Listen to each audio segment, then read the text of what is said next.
فواید رابطه جنسی برای زنان و مردان.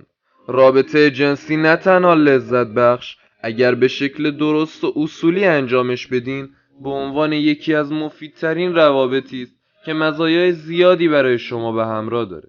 در ادامه این ویدیو با ما همراه باش تا شما رو با رایج‌ترین و اصلی‌ترین مزیت‌های رابطه جنسی آشنا کنم. کاهش چشمگیر استرس. فعالیت جنسی به صورت منظم به پایین آوردن فشار خون و کاهش استرس کمک زیادی میکنه. بنابر مطالعات صورت گرفته مشخص شده که رابطه جنسی مرتب و سالم منجر به کاهش فشار خون در افراد میشود. همچنین زنان با در آغوش گرفتن همسر خود به کاهش فشار خون دست پیدا میکنند.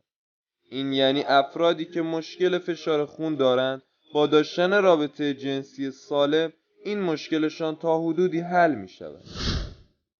بهبود سوخت و ساز بدن. شاید براتون جالب باشه بدونید که 30 دقیقه رابطه جنسی معادل سوختن مقادیر زیادی کالریه.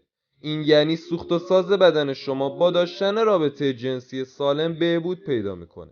یک متخصص امور جنسی میگه که این کار در سلامت بعد فیزیکی و روانی افراد تأثیر بسزایی داره و کسانی که میخوان فکر و بدن سالم تری داشته باشن باید رابطه جنسی منظم رو در دستور کار خود قرار بدن.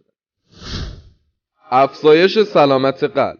در حالی که بسیاری از افراد مسن و پا به سن گذاشته تصور میکنن رابطه جنسی منجر به سکته مغزی در آنها میشود، اما به تازگی محققان در انگلستان با تحقیق بر روی تعداد زیادی از مردان دریافتن افرادی که تجربه های جنسی سالمتری دارند کمتر به سکته های مغزی دچار می شود. همچنین این تحقیق مشخص کرد که سکته قلبی در افراد با 2 بار رابطه جنسی در هفته تقریباً به نصف کاهش پیدا می کند. از این رو سلامت قلب و عروق نیز مزیت دیگر رابطه جنسی با همسرتان است. افزایش اعتماد به نفس. یکی از دلایل عمده‌ای که مردم به رابطه جنسی تمایل دارند این است که بعد از برقراری یک رابطه جنسی سالم احساس رضایت بیشتری از خودشان دارند. از این رو اگر رابطه جنسی شما با عشق و علاقه بیشتری برقرار شود، شما احساس بهتری را نسبت به خودتان پیدا می‌کنید.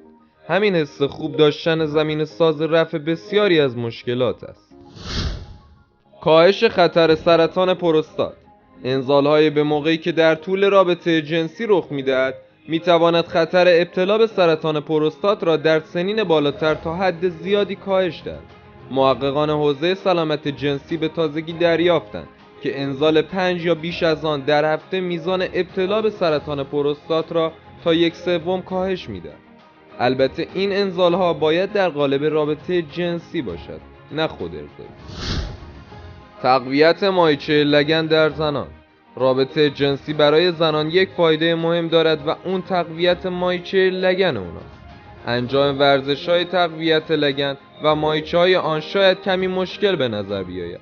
افرادی که به دنبال این مورد هستند بدانند که با برقراری رابطه جنسی ضمن لذت بردن از این کار در واقع یک نوع ورزش مفید را هم انجام دادند.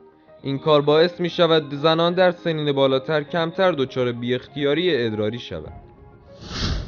افزایش طول عمر. یکی دیگر از مزایای شگفت انگیز رابطه جنسی برای مردان و زنان تأثیری است که روی افزایش طول عمر دارد.